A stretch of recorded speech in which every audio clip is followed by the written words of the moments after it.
श्री स्वामी समर्थ. देवघरात ओम, स्वस्तिक, श्री आणि कळस हे चिन्हे लावण्याचे अनेक फायदे. देवघरात कमळाचे चिन्हे लावा, गरिबी दूर होईल. पूजाच्या ठिकाणी लक्ष्मीचे पावले लावा, सर्व संकट दूर होतील.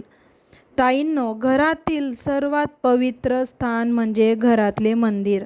आपले देवघर घरातील मंदिरात सर्व देवी देवतांचा वास असतो आणि त्यांची पूजा केल्याने सकारात्मक ऊर्जा कायम राहते. वास्तुशास्त्र अनुसार घरचे पूजास्थान नेहमी ईशान्य कोपऱ्यात असावे.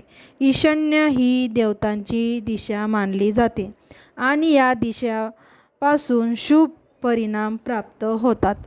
वास्तूमध्ये ओम, स्वस्तिक, श्री इत्यादी धार्मिक चिन्हे घरातील पूजाच्या ठिकाणी ठेवण्याचे अनेक फायदे आहेत. यामुळे माता लक्ष्मीची नेहमी कृपा राहते आणि जीवनात सर्व काही शुभ घडते. चला जाणून घेऊया देवघरात पूजास्थानी ही चिन्हे ठेवण्याचे काय फायदे आहेत. ओम चिन्ह. घरातील पूजास्थानी केशर किंवा चंदनाने ओमचे प्रतीक बनवा. असे मानले जाते की पूजाच्या ठिकाणी ओम बनवून जप केल्याने स्मरणशक्ती आणि एकाग्रता वाढते. घरातील पसरलेल्या ओमच्या धुनीमुळे कुटुंबातील तणावही दूर होतो. केशर किंवा चंदनापासून बनवलेला ओम सामाजिक आणि कौटुंबिक जीवनातील संतापाच्या समस्या संपवतो आणि जीवनातील प्रगतीचा मार्ग मोकळा करतो. नंबर 2. स्वस्तिकचे चिन्ह.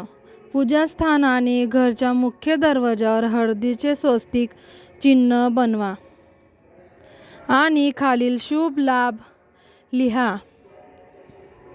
वास्तुनुसार असे केल्याने घरातील वास्तुदोष दूर होतात आणि घरात सकारात्मक ऊर्जेचा संचार राहतो. स्वस्तिकचे प्रतीक बनवताना हे लक्षात ठेवा की ते मापशीर असावेत. हे चिन्ह अशुभ प्रभाव टाळते आणि देवी लक्ष्मीची कृपा राहते, ज्यामुळे करिअरमध्ये प्रगती होण्याची शक्यता असते.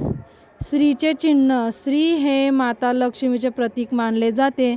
घरातील मंदिरात सिंदूर किंवा कुंकू लावा. हे चिन्ह बनवल्याने जीवनात सुख समृद्धी येते आणि देवी लक्ष्मीचे विशेष कृपाही राहते. वास्तुनुसार श्रीचे प्रतीक बनवून घरात धन-धान्याची कमतरता कधीच भासत नाही आणि घरातील सदस्यांमध्ये प्रेम निर्माण होते.